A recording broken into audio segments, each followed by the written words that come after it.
නමෝ තස්ස භගවතු අරහතු සම්මා සම්බුද්දස්ස නමෝ තස්ස භගවතු අරහතු සම්මා සම්බුද්දස්ස නමෝ තස්ස භගවතු අරහතු සම්මා සම්බුද්දස්ස. වාසනාවන්ත පින්වතුනි, අපි කවුරුත් අද හිමිදිරි උදෑසනින් ඔබ මේ ජේතවන පුණ්‍ය භූමිය පුරා ඇවිද යමින් කුටියෙන් කුටිය ඒ මහරහතන් වහන්සේලා මේ බුද්ධ ශාසනයේ සෝභමාන කළ ඒ උතුම් මහරහතන් වහන්සේලා වැඩ සිටි කුටි අපේ බුදුරජාණන් වහන්සේ වස් කාල 19ක් වැඩ සිටිය සුගන්ධ කුටිය බුද්ධ දේශනා අතර වැඩිපුරම දේශනා ප්‍රමාණයක් දේශනා කරපු ධම්සභා මණ්ඩපය මේ උතුම් බුද්ධ භූමිය බොහෝම ශ්‍රද්ධාවෙන් වන්දනා කරගත්තා. අපේ බුදුරජාණන් වහන්සේ විතරක් නෙමෙයි මේ ලෝකේ මේ විශ්වයේ යම්තාක් බුදුරු පහළ වුණාද ඒ සියලු බුදුරජාණන් වහන්සේලා වැඩිම කාලයක් වැඩ සිටින භූමිය තමයි සවැත් නුවර ජේතවන පුණ්‍ය භූමිය. හැම බුද්ධ ශාසනයකම මේ භූමියම මිලදීලා ගන්න, මේ භූමියේම ආරාමයක් කරවන්න, මේ භූමියේම බුද්ධ ශාසනය වෙනුවෙන් පූජා කරන්න පාරමී පුරාගෙන කල්ප ලක්ෂයක් පෙරම් පුරාගෙන එන කෙනෙක් ඉන්නවා. අපේ බුද්ධ ශාසනයේ අනාථපිණ්ඩික සිටුතුමා ඒ වගේ පින්වන්ත කෙනෙක්. සිටුතුමා බුදුරජාණන් වහන්සේ බුදු වෙච්ච මුල් කාලේ අපේ බුදුරජාණන් වහන්සේ පළවෙනි වස් කාලේ ගත කරේ ඉසිපතන මිගදාය. දෙවනි තුන්වෙනි වස් කාල ගත කරලා තියෙන්නේ බිම්බිසාර රජුරෝ පූජා කරපු වේළුවනාරාම. බුදුරජාණන් වහන්සේ වේළුවනේ වැඩ ඉන්නකොට රජගහ නුවර ඉන්න සුමිත්ත කියලා තමන්ගේ මිත්‍රෙක්. මේ සුදත්ත සිටුවරයා ව්‍යාපාර කටයුතු වෙනුවෙන් මේ සවැත් නුවර ඉඳන් රජගහ නුවරට නිතර යනවා එනවා. දවසක් තමන්ගේ මිත්‍රයාගේ නිවසට යනකොට වෙනදා වගේ නෙමෙයි, ඒ නිවසම සරසලා පාරවල් සරසනවා, කොඩි සේසත් නංවනවා. ඒ වෙලාවේ ඇහුවා මොකද මේ තරම් මේ උත්සවයක් වගේ මිනිස්සු එකතු වෙලා සරසන්නේ මොකද? ඒ වෙලේ කිව්වා ඇයි දන්නේ නැද්ද? බුදු කෙනෙක් ලෝකේ පහළ වෙලා. බුදුරජාණන් වහන්සේ හෙට දවසේ දානයකට වැඩම කරනවා මේ නිවසට. ඒ නිසායි කිව්වා මේ සූදානම් වෙන්නේ. පෙර සසරේ පාරමී පුරපු සුදත්ත සිටුවරයට බුද්ධ කියන වචනේ ඇහුණා විතරයි. මුළු ඇඟම කිලි පොලාගෙන ගියා. දැන් ඒ වෙලේ ඉඳන් අර මිනිස්සුන්ගෙන් අහනවා උන්වහන්සේ කොයි වගේ කෙනෙක්ද? ඒ අය කියනවා උන්වහන්සේ අරහත් නිකලෙස් කෙනෙක්. උන්වහන්සේට අරහන් කියලා මිනිස්සු කියනවා. සම්මා සම්බුදු කෙනෙක්. ගුරු උපදේශ රහිතව ධර්මය අවබෝධ කරගත්ත කෙනෙක්. විද්‍යාචර්ය සම්පන්න කියලා මිනිස්සු කියනවා. සුගත ওই බුදු ගුණ ටික අහගත්තා. තාම බුදුහාමුදුරුවෝ දැකලා නැහැ. දැන් හිතේ බුදු ගුණම සිහි වෙනවා. පෙර සසර පිනට බුදු ගුණමයි දැන් හිතේ සිහි වෙන්නේ. රාත්‍රී නිදා ගන්න ගියා. නින්දෙන් බුදු ගුණ සිහි වෙනකොට නින්ද යන්නේ නැහැ. බුදු ගුණ සිහි වෙනකොට සමාධියක් ඇති වෙලා සමාධි ආලෝකයක් පහළ වුණා. මේ ආලෝක සංඥාවෙන් බුදු ගුණම සිහි කර කර නින්දට ගියා. නින්දෙත් හිත බුද්ධානුස්සතියමයි පැවතුනේ. සමාධි ආලෝකයක් පහළ වෙලා. හිතාගත්ත මම බුදුරජාණන් වහන්සේ උදෑසන අවදි වෙලා බුදුහාමුදුරුවෝ වඩින්න කලින් වේළුවනාරාමයට ගිහිල්ලා බුදුරජාණන් වහන්සේව දකින්න. මහා රාත්‍රී ඇස්සැරලා බලනකොට පරිසරයේම එළිය වෙලා පේනවා. අර සමාධි ආලෝකය නිසා අඳුර දුරු වෙලා ආලෝක සංඥාව පහළ වෙලා. බුදු ගුණ සිහි කර කරම උදේ පාන්දරම පිටත් වෙලා වේළුවනාරාමේ පැත්තට බුදු ගුණ හිතා ගියා. මෙහෙම යන්නේ මේ පාන්දර. හැබැයි සමාධි ආලෝකයෙන් පරිසරය එළිය වෙලා පේනවා. මගදුරක් යනකොට පය පැකිලිලා වැටෙන්න ගියා. සමාධිය බිඳුණා. සමාධිය බිඳෙනකොටම ආලෝක සංඥාව නැති වුණා. මහා ඝන අන්ධකාරයක් ඇති වුණා. එකපාරට බය වුණා මම මේ මහ කැලේක මහ වනාන්තරයක මහ රාත්‍රියේ අතරමං වුණා නේද කියලා. ඒ බිය හිතට එනකොටම දේවතාවෙක් අහසේ ඉඳන් ගාථාවක් කියනවා. සතං අස්සී සතං අස්සා සතං අස්ස ශරීරත සතං කඤ්ඤා සහස්සානි ආමුත්ත මණි කුණ්ඩලා ඒකස්ස පද වීතිහාරස්ස කලන්නාග්ගන්ති සෝලසීන් කියලා ওই ගාථාව කියනවා. ඒ ගාථාවේ තේරුම තමයි බුදු කෙනෙක් දකින්න බුදු ගුණ සිහි කරගෙන පියවරක් ඉදිරියට තියනවාද? ඒ පියවරේ වටිනාකම සූසට බරණින් සරසපු හස්ති රාජ්‍යය ලක්ෂයක් ලැබුණා. ඇත්තු ලක්ෂයක්, අස්සය ලක්ෂයක්, අස්සතර ලක්ෂයක්. ඒ කාලේ ආභරණ වලින් සරසපු රජවරු රජ කෙනෙකුට තෑගි කරපු ඒ රාජකීය කන්‍යාවන් ලක්ෂයක්. මේ ඔක්කොම ලක්ෂේ ලැබුණත් ඒ සියල්ලේ වටිනාකම බුදු කෙනෙක් දකින්න ඉදිරියට තියෙන පියවරකින් 12 කලාවෙන් එකක්වත් ඒව වටින්නේ නැහැ. 16 පංගුවක්වත් ඒවැ වටිනාකමක් නැහැ. ඒ සියල්ලට වඩා බුදු ගුණ සිහි කරගෙන ඉදිරියට තියෙන පියවරක් වටිනවා. මේ ගාථාව ඇහෙනකොටම හිත එකඟ වුණා. ආයමත් බුද්ධානුස්සතියට හිත වැටුණා. බුදු ගුණම සිහි වෙන්න පටන් ගත්තා. සමාධි ආලෝකේ පහළ වුණ අඳුර දුරු වුණා. කොහොම පිටත් වෙලා ගියා. ඔය වගේ 3 වතාවක් මගදී සමාධිය බිඳුණා. දේවතාවරු අහසේ ඉඳන් ওই ගාථාවම මතක් කරා කියලා. එදා උදේ පාන්දර බුදුරජාණන් වහන්සේ බුදුවැසින් බලනකොට මහා කරුණා සමාපත්තියෙන් බලනකොට දැක්කා සුදත් ඈතින් එනවා. ඔහුගේ හිතේ තියෙනවා අනේ මට බුදුරජාණන් වහන්සේ මගේ නම කියලා මට කතා කරනවන. මාව දැක්ක ගමන් මට අමතනවන. බුදුරජාණන් වහන්සේ කුටියෙන් එළියට වැඩම කරලා එන පාරයිනේ ගහක් යට පාන්දරින් වාඩි වෙලා වැඩ හිටියා. ඈතින් එනකොටම සුදත්ත මෙහෙන්න කියලා බුදුරජාණන් වහන්සේ ආමන්ත්‍රණය කරා. පුදුම සතුටක් ඇති වුණා. සාදුකාර දීලා දන ගහගෙන ධනිස් දෙකෙන් වැඳගෙන ඉදිරියට ගිහිල්ලා බුදුරජාණන් වහන්සේගේ සිරිපතුල් වල නලල තියාගෙන කියා හිටියා ස්වාමීනි මම සුදත් තථාගතයන් වහන්සේ මට දහම් දේශන සීක්වා. බුදුරජාණන් වහන්සේ පිළිවෙල කතාව කරලා සාමුක්ඛංශික දේශනාවෙන් දහම් දෙසුවා. එදා බුදුරජාණන් වහන්සේ මුණ ගැහිච්ච පළවෙනි දවසේම බණහලා සෝවාන් ඵලයටපත් වුණා. ඒ වෙලේ බුදුරජාණන් වහන්සේට වැඳලා ආරාධනයක් කරා ස්වාමීනි භාග්‍යවතුන් වහන්සේ මට දැන් බුදුරජාණන් වහන්සේගෙන් තොර ජීවිතයක් නැහැ. ධර්මයෙන් තොර ශ්‍රාවක සංඝයාගෙන් තොර ජීවිතයක් නැහැ. ස්වාමීනි මං ජීවත් වෙන්නේ සවැත් නුවර කෝටි ගාණක් මිනිස්සු ජීවත් වෙනවා.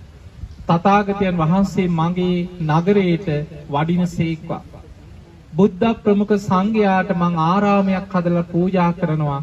මගේ ආරාධනාව පිළිගන්න සේක්වා කියලා ආරාධනා කරා. බුදුරජාණන් වහන්සේ ආරාධනෙ පිළිගත්තා. සුදත්ත සිටුවරයා ව්‍යාපාර පැත්තක තියලා පුදුම සතුටෙන් ආපහු සවැත් නුවරට පිටත් වෙලා ආවා. මග දිගට එනකොට යාළු මිත්‍රයන්ගේ ගෙවල් වල ගිහිල්ලා හැමෝටම කියාවා බුදු කෙනෙක් පහළ වෙලා. උන්වහන්සේ මගේ ආරාධනෙ පිළිගත්තා. මගේ නගරයට වඩිනවා. මම ආරාමයක් කරලා පූජා කරන්නයි මේ යන්නේ කියලා පුදුම සතුටෙන් සවැත් නුවරට ආවා.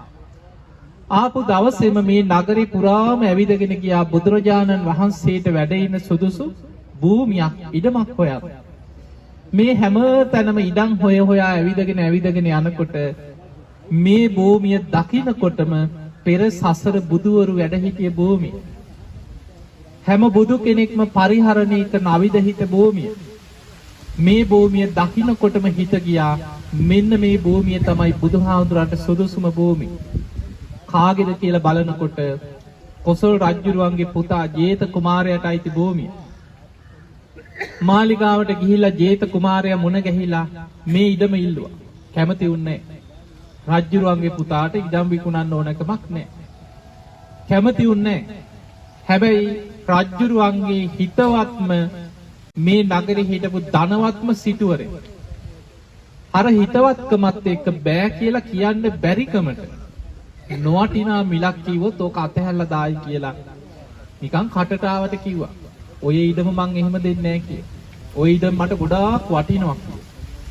කාට හරි මං ওই ඉඩම විකුණනවා නම් මුළු ඉඩම පුරාම රන් කහවණු අතුරන කෙනෙකුට ඇරෙන්න ඉඩම නම් දෙන්නේ නැහැ.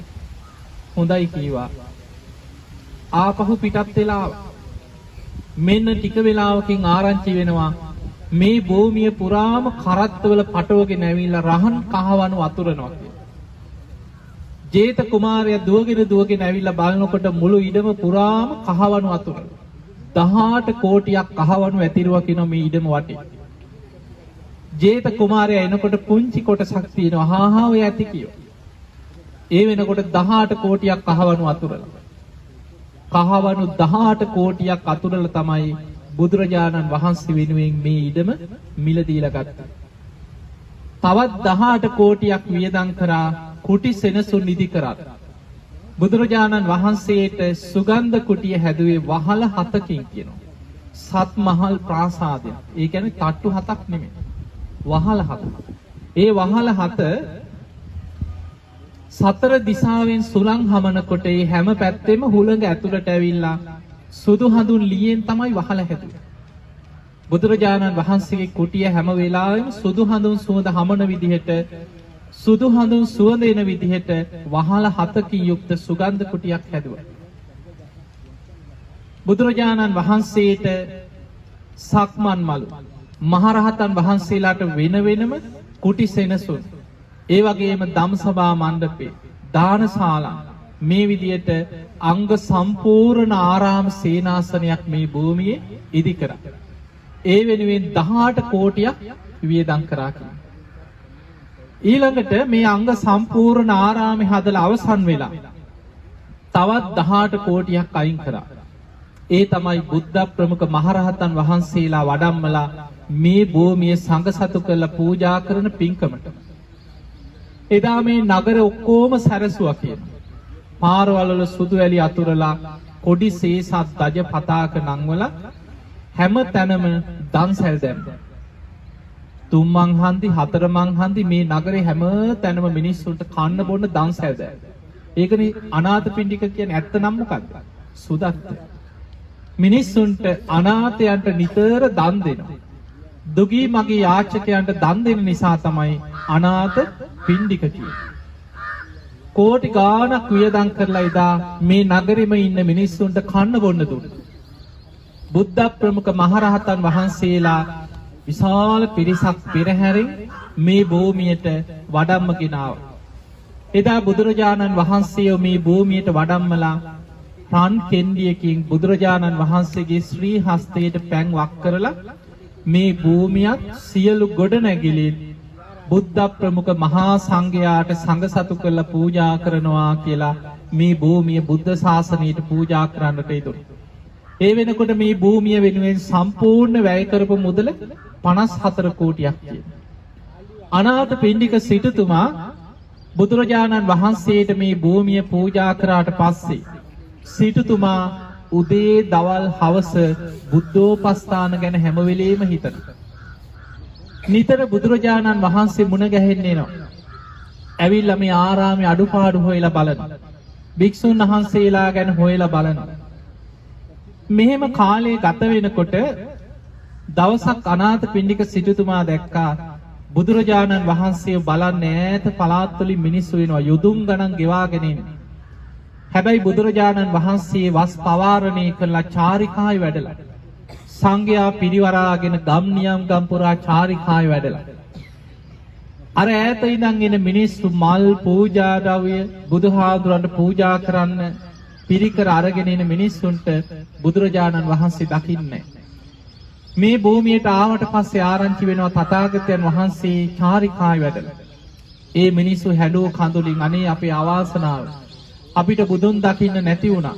අපි ගෙනාපු දෙයක් අපිට බුදුහාමුදුරන්ට පූජා කරගන්න බැරි වුණා කියලා ඒ මිනිස්සු ගෙනාපු මල් පූජා ද්‍රව්‍ය තැන් තැන් වල දාලා බොහොම දුකසේ ආපහු පිටත් වෙලා යනවා.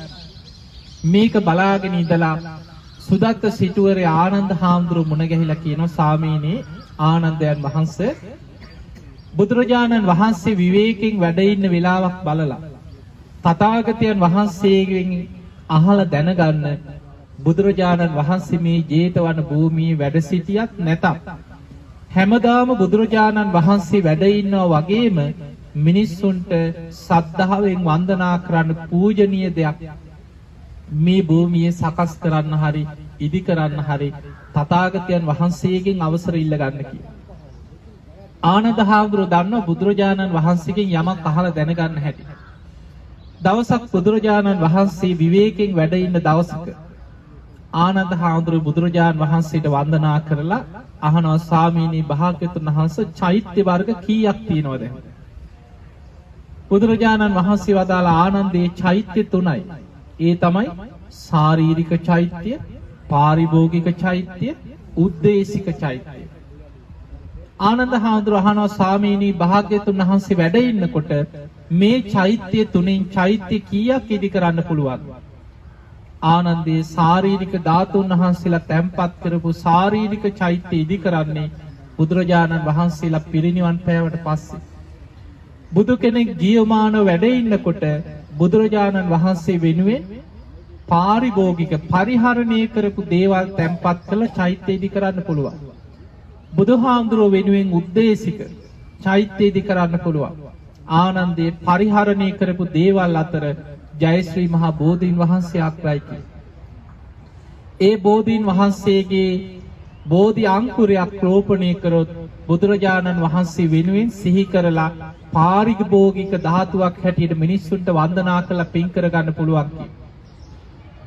ඒ වෙලාවේ ආනන්ද හාමුදුරුවෝ බුදුරජාණන් වහන්සේගෙන් මේ කාරණේ දැනගෙන තථාගතයන් වහන්සේට දැනුම් දුන්නා. බොහෝ පිරිස මේ ජේතවනයේට එනවා. බුදුරජාණන් වහන්සේව දකින්න විදිහක් නැතුව බොහොම දුකසේ පිටත් වෙලා යනවා. අනාථපිණ්ඩික සිටුතුමාගේ ඉල්ලීමක් තියෙනවා මේ භූමියේ බුදුහාමුදුරු වැඩ ඉන්නවා වගේ පූජනීය දෙයක් රෝපණය කරන්න. ඉදි කරන්න, සකස් කරන්න. එහෙමනම් ආනන්දය ජයශ්‍රී මහා බෝධියේ බෝ අංකුරයක් වඩම්මන්න කියලා. බුදුරජාණන් වහන්සේ වැඩ සිටිද්දිම ආනන්ද හාමුදුරුව අවසර අරගෙන මුගලන් හාමුදුරුවගේ කුටියට ගියා. මොග්ගල්ලාන මහරහතන් වහන්සේ 이르දිමතුන්ගෙන් අග්‍රයි. උන්වහන්සේට දැනුම් දුන්නා. උන්වහන්සේ කුටියෙන් එළියට වැඩම කරලා අහසින්ම වැඩම කරා බුද්ධගයා වජිනාසන භූමියේ. බුදුරජාණන් වහන්සේ බුද්ධත්වයට පත්වෙච්ච ජයශ්‍රී මහා බෝධියේ බෝ අංකුරයක් අහසින්ම අරගෙන බුදුරජාණන් වහන්සේගේ ශ්‍රී හස්තයට පත් කරා. ඒ මොහොතේ පාත්‍රයක් මත බුදුරජාණන් වහන්සේ උන්වහන්සේගේම ශ්‍රී හස්තයෙන් අර බෝ අංකුරේ රෝපණය කරනවා සමගම අතු දලු රිකිලි වැඩිලා පුංචි බෝ වෘක්ෂයක් බවට පත් වුණා. ඒ බෝධීන් වහන්සේ මේ භූමියේ රෝපණය කරන්න බුදුරජාණන් වහන්සේ වදාළ ආනන්දය මේ බෝධිය රෝපණය කරන්න රජ්ජුරු අනාථපිණ්ඩික සිටුතුමා මේ සියලු දෙනා දැනුවත් කරලා බෝධි රෝපණ උත්සවයක් සූදානම් කරන්න කියලා. මේක රහසි කරපු දෙයක් නෙමෙයි. එදා මේ නගරේ පුරාම සැරසුවා. අනාථපිණ්ඩික සිටුතුමා තව මේ නගරේ ඉඳලා තියෙන චුල්ල අනාථපිණ්ඩික කියලා සිටුවරේ. විසාකා උපාසිකාව. මේ වගේ මේ නගරේ හිටපු ප්‍රබෝධ දායක දායිකාවන් සද්ධාවන්ත පිරිස මේ හැමෝම එක්ක විශාල පිරිසක් මේ භූමියේ සිවණක් ශ්‍රාවකයෝ පිරීලා ගියා. බුදුරජාණන් වහන්සේමයි පෙන්වුවේ ආනන්දය ජේතවන භූමියේ මේ බෝධිය රෝපණය කරන්න සුදුසු තැන මෙතනයි කියලා. මේ බෝධීන් වහන්සේ රෝපණය කරන තැන බුදුරජාණන් වහන්සේමයි පෙන්වුවේ. දැන් මේ භූමියේ බෝධීන් වහන්සේ රෝපණය කරන්න සියලු කටයුතු සූදානම් කරා. ඒ වෙලාවේ මේ සියලු කටයුතු සූදානම් කරලා බෝධීන් වහන්සේ රෝපණය කරන්න එදා බෝධීන් වහන්සේ අනාථපිණ්ඩික සිටුතුමාගේ අතට තමයි දුන්නේ. අර පාත්‍රයේ තැන්පත් කරපු අතු දලු රිකිලි වැඩිලා පුංචි බෝක්ෂයක් බවට පත්වෙච්ච මේ බෝධීන් වහන්සේ අනාථපිණ්ඩික සිටුතුමාගේ අතට දුන්නා. කලින් තීරණය කළා තිබුණේ රජ්ජුරුව ලව රෝපණය කරන්න. දැන් සාමාන්‍ය මේ ප්‍රදේශයේම පාලනය කරපු ප්‍රබලම රජුරුව තමයි කොසල් රජුරුව. මේ කෝසල රාජ්‍ය 12 මහා ජනපද අතර ප්‍රබලම රාජ්‍යය තමයි කෝසල රාජධානි කොසල් රාජ්‍ය. සාමාන්‍ය ඕනෑම තැනක රටේ රජුරුව තමයි එතන ඉන්නවා නම් එතන මූලිකත්වය ගන්න. මුලින් රජුරුවන්ට දුන්නා. රජතුමා බුද්ධිමත්. බෝධි අතට අරගෙන කල්පනා කරා මට හතුරෝ ඉන්නේ. රජ කෙනෙක් කියන්නේ සතුරෝ ඉන්න. විරුද්ධ රජවරු ඉන්න. අනාගතේ මගෙන් පලි ගන්න හිතාගෙන මම රෝපණය කරපු බෝධිය කවුරු හරි විනාශ කරන්න පුළුවන්. ඒ නිසා මේ බෝධිය රෝපණය කරන්න සුදුස්සා මම නෙමෙයි. සද්ධාවන්ත කෙනෙක් මේ භූමිය බුද්ධ ශාසනයට පූජා කරපු අනාථපිණ්ඩික සිටුතුමයි සුදුස්සා. ඒ වෙලාවේ රජ්ජුරුවන්ගේ මතින් අනාථපිණ්ඩික සිටුතුමාට දුන්න සිටුතුමනි මම නෙමෙයි ඔබේ අතින් මේ බෝධිය රෝපණය කරන්නේ. එදා බුද්ධ ප්‍රමුඛ මහරහතන් වහන්සේලා මැද්දේ මේ භූමියේ ආනන්ද බෝධීන් වහන්සේ කියලා හඳුන්වන්නේ ආනන්ද හාමුදුරුවෝ මුල් වෙච්ච නිසා. මේ බෝධීන් වහන්සේ පොළොවේ තියලා රෝපණය කරද්දී බුදුරජාණන් වහන්සේ අදිෂ්ඨානයක් කරා සියලු දෙනා බලාගෙන ඉන්නේ නැද්දී අතු දලු රිකිලි වේගයෙන් වැඩිලා විශාල බෝක්ෂයක් බවට පත් වේවා කියලා අදිෂ්ඨානයක් කරා. එදා අර පුංචි බෝ පැලය මේ භූමියේ රෝපණය කරනකොට බලාගෙන ඉන්නේ නැද්දී අතු දලු රිකිලි වැඩිලා බෝක්ෂයක් බවට මේ බෝධීන් වහන්සේ ඉක්මනින් පැන නැග්ගා.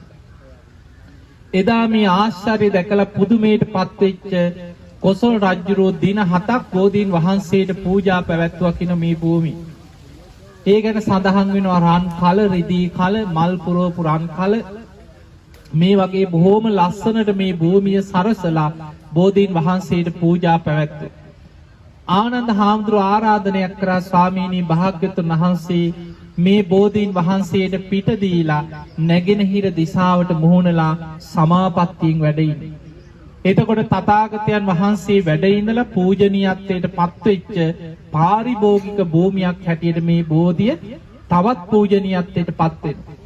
ඒ මොහොතේ බුදුරජාණන් වහන්සේ නැගෙනහිර දිශාවට මුහුණලා මේ බෝධීන් වහන්සේ සෙවණේ සමාපත්තියෙන් වැඩ ඉඳලා මේ බෝධිය තවත් පූජනීයත්වයට පත් කරනවා. ඔන්න ඔය විදිහට තමයි මේ බුද්ධ ශාසනය තුල ජේතවනාරාමයට බුදුහාමුදුරුවෝ දකින්න එන සිව්වණක් ශ්‍රාවකයන්ට බුදුරජාණන් වහන්සේ හැමදාම වැඩ ඉන්නවා වගේ ආනන්ද බෝධීන් වහන්සේව රෝපණය කරේ.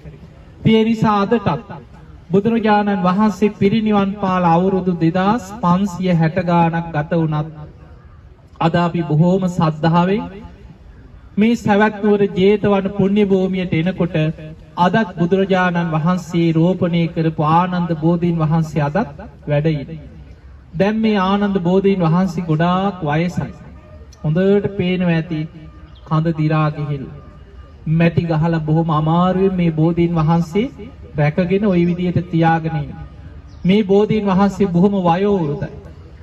අවුරුදු දහස් ගාණක් පුරා සද්ධාවන්ත මේ භූමියට එන පිරිසට බුදුරජාණන් වහන්සේ වැඩ ඉන්න වාසේ ඒ බුදුහාමුදුරන්ගේ ආශිර්වාදයේ ලැබමින් තථාගතයන් වහන්සේගේ උපදේශ මත බුදුරජාණන් වහන්සේ සමාපත්තියෙන් වැඩ ඉඳලා පූජනීයත්වයට පත් කරපු මේ ආනන්ද බෝධීන් වහන්සේ අසලයි අපි මේ වාඩි වෙලා මේ බණ ටික අහන්නේ.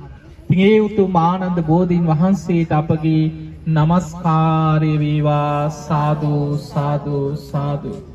පින්තුනේ අපේ බුදුරජාණන් වහන්සේ වස් කාල 19ක් වැඩ සිටිති.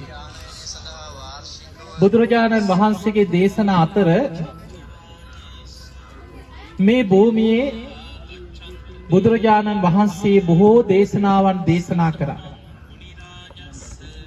බුදුරජාණන් වහන්සේගේ දේශනා අතර ඔබ අහලා ඇති සූත්‍ර දේශන අහනකොට ඒකං සමයං භගවා සාවත්තියං විහෙරති ජේතවනේ අනාථ පිණ්ඩිකස් ආරාම. සාමාන්‍ය අනිත් දේශනාවල තියෙන ඒ ආරාමය ගැන විතරයි. හැබැයි අනාථ පිණ්ඩික සිටුතුමාට ගෞරවයක් හැටියට පළවෙනි ධර්ම සංගායනාවේදී අනාථ පිණ්ඩික සිටුතුමාගේ නමක් ඇතුල් කරා. ඒකං සමයං භගවා සාවත්තියං විහෙරති ජේතවනේ. සවැත් නුවර ජේතවනාරාමේ වාසය කරා. ආයමත් කිව්වා අනාථ පිණ්ඩිකස් ආරාම. අනාථ පිණ්ඩික සිටුතුමාගේ ආරාමය කියලා. සිටුතුමා මේ ආරාමේ බුදුරජාණන් වහන්සේ සූත්‍ර දේශනා වලින් ගත්තොත් 4/3ක්ම දේශනා කරලා තියෙන්නේ ධම්සභා මණ්ඩපේ. බුදුරජාණන් වහන්සේගේ දිනචර්යාවේ උන්වහන්සේ හවසට හැමදාම ධම්සභා මණ්ඩපේ මේ වෙලාව වෙනකොට බුදුරජාණන් වහන්සේ 3-4 වෙනකොට ධම්සභා මණ්ඩපේ වැඩ ඉන්නේ. ඈත පළාත් වලින් එන පිරිස මේ ධම්සභා මණ්ඩපේ පිරීලා ඉතිරිලා බුදුරජාණන් වහන්සේගෙන් බණ අහන. කරවල වැටෙනකොට ඒ අය රෑබෝ වෙනකොට 7-8 වෙනකොට බුදුරජාණන් වහන්සේට වන්දනා කරලා තමන්ගේ ගම්බිම් වලට ගෙවල් දොරවල් වලට පිටත් වෙලා යනවා. රාත්‍රී කාලේ බුදුරජාණන් වහන්සේ භික්ෂු භික්ෂුණීන්ට පැවිදි වෙච්ච ශ්‍රාවකයන්ට විනය ශික්ෂාපද පනවන. ඒ අයට වෙන වෙනම කමටහන් දෙනවා. භාවනා ගැන කියලා දෙනවා. ඒ අයට අදාළ ගාම්භීර දේශනා පවත්වන. රාත්‍රී 10 වෙනකොට ධම්සභා මණ්ඩපේ කටයුතු අවසන් කරලා බුදුරජාණන් වහන්සේ වඩිනවා උන්වහන්සේගේ ගන්ධ කුටියට. ඔබ ගන්ධ කුටියට ගියාම ඔබට පේනවා බුදුරජාණන් වහන්සේගේ ගන්ධ කුටියේ ඒ ඉස්සරහින් තියෙන ස්තූප වගේ කොටසක්. එතන වැඩ ඉන්නවා රාත්‍රී 10ට වඩින්න එතන. ඒ තමයි රාත්‍රී මැදියම් යාමේ රාත්‍රී 10 ඉඳන් පාන්දර 2 වෙනකන් පැය 4ක් වෙන් කරේ දෙවිවරුන්. මුළු මහත් ජේතවනයේම බබලවාගෙන පැමිණි දේවතාවෙක් බුදුරජාණන් වහන්සේගේ මේ විදිහේ ප්‍රශ්නයක් ඇහුවා මේ වගේ ප්‍රශ්නයක් ඇහුවා කියලා සංයුත්ත නිකායේ දේවතා සංයුත්තේ දේවපුත්‍ර සංයුත්තේ තියෙනවා 100 ගාණක් දේශනා. ඒ සියලු දේශනා බුදුරජාණන් වහන්සේගේ ගන්ධ කුටියට පැමිණෙන දේවතාවරු තමයි අහන්නේ. බුදුරජාණන් වහන්සේ පාන්දර 2ට තමයි සිංහසෙයියාවෙන් සැතපෙන්නේ. පැය 2කටත් අඩු කාලයක් තමයි සිංහසෙයියාවෙන් සැතපුනේ. මේ භූමිය තුල බුදුරජාණන් වහන්සේ වැඩ සිටීදී සිදුවෙච්ච කාරණා ගොඩාක් ඔබ නොයෙක් දේශනාවල අහලා ඇති. අපේ බුදුරජාණන් වහන්සේ මේ ආරාමේ වැඩ ඉන්නකොට මේ ප්‍රදේශයේ තිබුණා නිගණ්ඨාරාම, සංජය බෙල්ලට්ටි පුත්, අජිත කේසකම්බලි, කකුද කච්චායන, මක්කලි ගෝසාලි කීක ශාස්ත්‍රවලට කියාගත්ත විශාල පිරිසක් හිටියා. ඒ අයගේ පිරිස එන්නේ නඩු වුණා. මේ සවැත් නුවර කෝටි 7ක් හිටියා කියලා තියෙන ධම්මපද අට කතාව. දැන් අපිට ගත්තොත් ලංකාවෙම ජීවත් වෙන්නේ කෝටි 2කට ටිකක් වැඩි ජනතාවක්. සවැත් නුවර විතරක් ඉඳලා තියෙනවා කෝටි 7ක්. ඒක අපිට පේනවා ඉන්දියාව දිහා බලත්. අද ඉන්දියාවේ ඉන්නවා කෝටි 130කට ආසන්න ජනතාවක් මේ ඉන්දියාවෙම ඉන්න ජනතාව. චෙන්නයි නගරේ විතරක් කෝටි 5කට ආසන්න ජනතාවක් අද ජීවත් වෙනවා. එතකොට අපිට පේනවා මිනිස්සු මොනතරම් මේ ඉන්දියාව තුල බුදුහාමුදුරන්ගේ කාලේ කෝටි 5ක් 7ක් හිටියා කියලා. ධම්මපද අට කතාවේ සඳහන් වෙනවා බුදුරජාණන් වහන්සේ පිරිනිවන් පාන කාලේ එනකොට ඒ කෝටි 7න් කෝටි 5කට ආසන්න පිරිසක් මාර්ගඵලලාභීන් හැටියට ජීවත් වුණා කියලා. ඒකට හේතුව බුදුහාමුදුරන්ගේ ජීවිතයේ වැඩිම කාලයක් වැඩ සිටියේ ජේතවන. ඒ වගේමයි මේ අසල තියෙන සවැත් නුවර පූර්වාරාම. විසාඛාව කරලා පූජා කරපු තැන පූර්වාරාම. වස් කාල 6ක් වැඩ හිටියා පූර්වාරාම. ජේතවනයේ වස් කාල 19. එතකොට අවුරුදු 25ක්. බුදුහාමුදුර බුදු වෙලා වැඩ හිටිය අවුරුදු 45න් 25ක්ම සවැත් නුවර ඇසුරු කරගෙනයි වැඩ හිටියේ. ඒ නිසා මේ නගරේ මිනිස්සුන්ට තමයි වැඩිපුරම වාග්ය වාසනාව උදා වුණේ බුදුරජාණන් වහන්සේගෙන් බණ අහන්න. ඒ නිසා විශාල පිරිසක් මේ නගරේ මාර්ගඵල ලැබුවා. ඔය අතරේ බුදුරජාණන් වහන්සේට වෛර කරපු අය ඊරිසියාකාරයෝ පහළ වුණා. ඒ ඊරිසියා පිරිස සැලසුම් හැදුවා බුදුරජාණන් වහන්සේව නින්දාවට පත් කරා. ඒ අතරේ බුදුරජාණන් වහන්සේ මේ ධම්සභා මණ්ඩපේ දහම් දේශනකොට දහස් ගණන් පිරිස පිරීලා ඉතිරිලා යනවා. මේ නගරෙ හිටිය නගර සෝබිනී. මේ නගර සෝබිනී වන්නේ තීර්ථකයෝ යොදාගත්තා බුදුරජාණන් වහන්සේට නින්දා කරා. ඉස්ලාම කරේ සැලසුම් කරේ මුදල් දුන්නා බණහන්න යන්න. කවදාවත් බණහන කෙනෙක් නෙමෙයි. සුන්දරි. හැබැයි බණහන්න දැන් යනවා. ගිහිල්ලා ටික දවසක් ගිහිල්ලා වාඩි වෙලා ඉන්නවා එනවා. මේකට සල්ලි හම්බෙන්නේ. ටික දවසක් මෙහෙම යනකොට මිනිස්සු බලනවා මේ ගෑණි මේ බණහන්නේ මේ බණහන ගෑණිය මිනිස්සු ඔහොම බලනවා. ඒත් කට්ටිය කියෝ නෑ ඉතින් ඔය දැන් හැදිලා වෙන්නේ නැති. මෙහෙම ටික දවසක් යනකොට වැඩිපුර සල්ලි දුන්නා. දැන් ගිහිල්ලා බණහගෙන ඉන්න විදියට ගිහිල්ලා මිනිස්සු යනකන් ඉඳලා ප්‍රධාන දොරටු වලින් ඉන්නේ නැතුව කරවල වැටෙනකොට ওই සැක හිතන විදියට මිනිස්සුන්ට පේන්නේ වෙන වෙන වැටවල් වලින් පැනලා යන්නේ. දැන් ඒකට වැඩිපුරම ගියා. දැන් සුන්දරි ඔය වගේ යනකොට මිනිස්සු අතර නගරේ සැකයක් ඇති වෙනවා. මේ සැකේ ඇති වෙන්න ඉඩ ඇරලා කතා පතුරවලා අර මුදල් ගෙවපු අයම මොකද කරේ? සුන්දරිය මැරුවා. මරලා මලකුණ ගෙනහලා ජේතවනාරාමේ පසුපස පරවෙච්ච මල් දාන වලක් තිබ්බා. මිනිස්සු ගෙනත් පූජා කරන මල් මේ භූමියේ සුද්ධ පවිත්‍ර කරලා කොළරොඩු ගිහින් දාන කුණු වලක්. මේ වලට රෑ මරලා මිනිය ගෙනහලා වලට දැම්මා. අර කුණු රොඩු වලින් මල් වලින් වහලා ගියා. පසුවදා ගිහින් රජුරවන්ට පැමිණිල්ල. රජතුමනි අපේ හොඳම දායකාවක් වෙච්ච සුන්දරී නැtei කි. රජුරු ඇහුවා කාවද උඹලට සැක? රජතුමනි කාව නම් සැක කරන්නද? ජේතවනයේට තමයි කිව්වා ගියා. ඔන්න මිනිස්සු කතාව කියනවා කිය හැමතැන. රජුරු මොකද කරේ? දැන් මිනිස්සුන්ගේ ඉල්ලීම චෝදනාව භයානකයි. රාජ බටය පිරිසක් දුන්නා. එහෙමනම් ගිහිලා ජේතවනේ සෝදිසි කරා. එදා රජුරුවන්ගේ රාජ බටයන් එවලා මේ කුටි ගානේ මහරහතන් වහන්සේලා වැඩ හිටපු භූමියේ මේ හැම තැනම සුන්දරීව පරීක්ෂා කරනවා. කොහෙද හංගගෙන? හොයලා ජේතවනාරාමේ මේ පිටිපස්සේ තියෙන කුණු වල අවුස්සලා මලකුණ ඇදලා ගත්තා.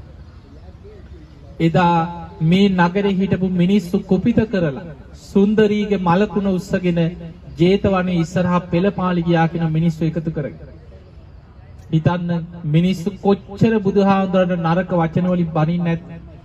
මහරහතන් වහන්සේලාට කොච්චරනම් ගරහා කරන්නේ නැද්ද?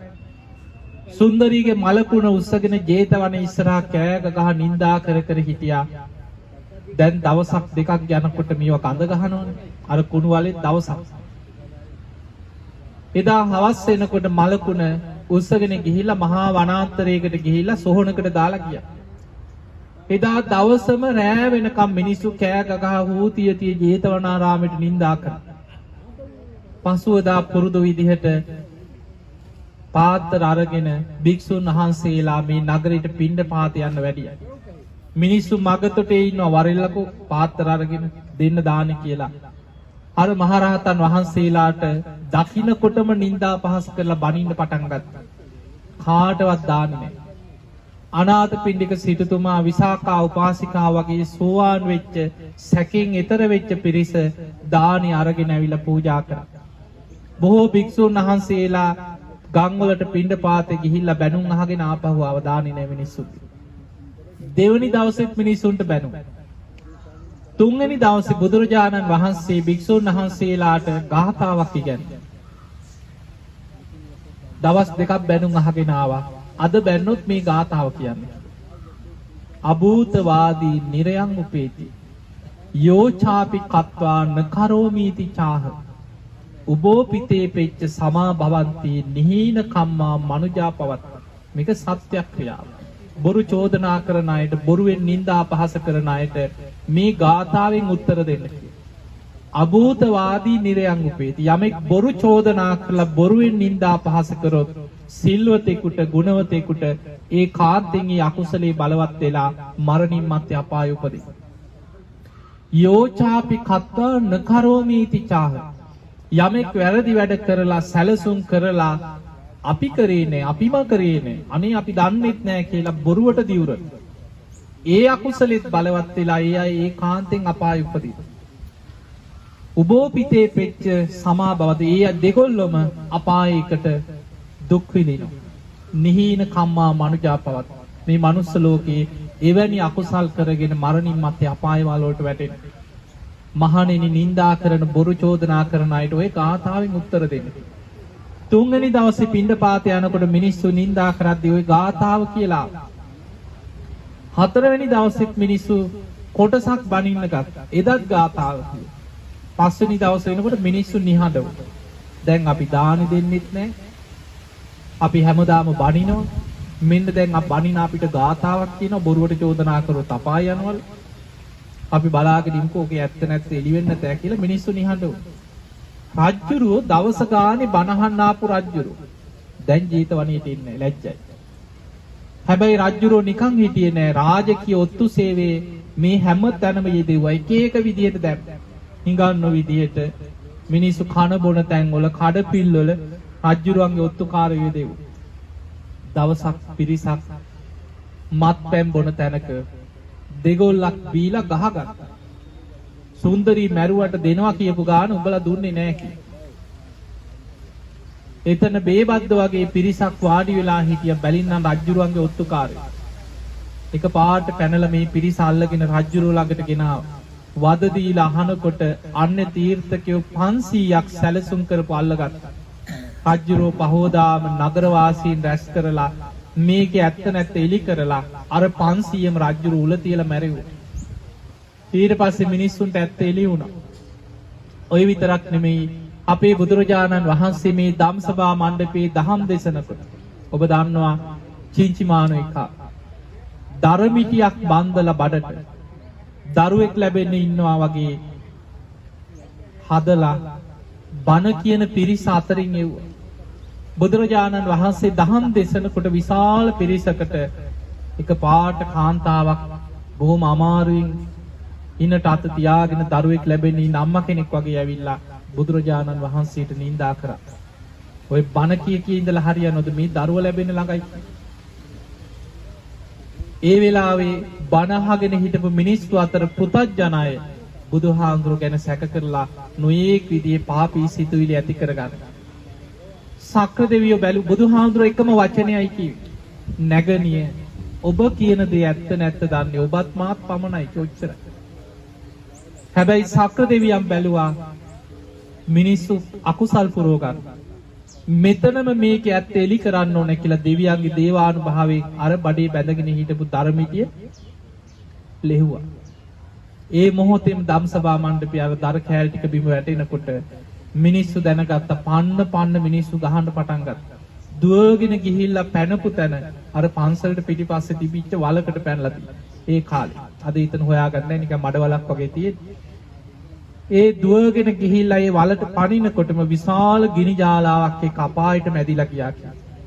ඔය වගේ බුදුරජාණන් වහන්සේ මේ ජේතවනයේ වැඩ ඉන්නේ නැති මොනතරම් උන්වහන්සේට නිന്ദා පහස චෝදනා ගරහා කිරි නොඑක් දේවල් තිබුණා. ඒ අතර බුදුරජාණන් වහන්සේ දෙව් මිනිස් ලෝකයා ගැන කරුණාවෙන් මේ භූමියේ වස් කාල 19ක් වැඩ සිටීමෙන් දහම් දෙසමින් බුදුරජාණන් වහන්සේ සම්බුදු කෘත්‍යය ඉටු කරා.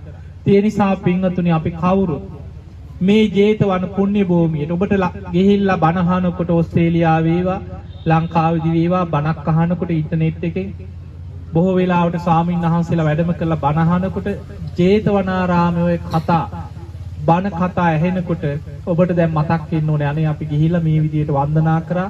ඒ ආනන්ද බෝධිය මේ වගේ බුදුහාමුදුර වැඩ හිටිය ගන්ධ කුටිය මේ වගේ ධම්සභා මණ්ඩපයේ මේ විදියයි රාහුල මහරහතන් වහන්සේ වැඩ හිටිය කුටිය පූතිගත්ති සහාඳුර වැඩ හිටිය කුටිය දැක්කනේ ඔක්කොමනේ. එතකොට සීවලී මහරහතන් වහන්සේ වැඩ හිටිය අඟුලිමාල මහරහතන් වහන්සේ වැඩ හිටි කුටි සෙනසුන් ආනන්ද හාමුදුරුවෝ මේ මහරහතන් වහන්සේලා වැඩ හිටිය කුටි සෙනසුන් මේ භූමිය පුරාම ගිහිල්ලා අද දවසේ වන්දනා කරගෙන විශාල පිනක් රැස් කරගත්තා. ඉතින් මේ පින ඔබ හැම දිනාත්ම ධර්මාවබෝධයේ පිණිස නිවන් අවබෝධයේ පිණිසම ආශිර්වාදයක් වේවා වේවා වේවා සාදු සාදු සාදු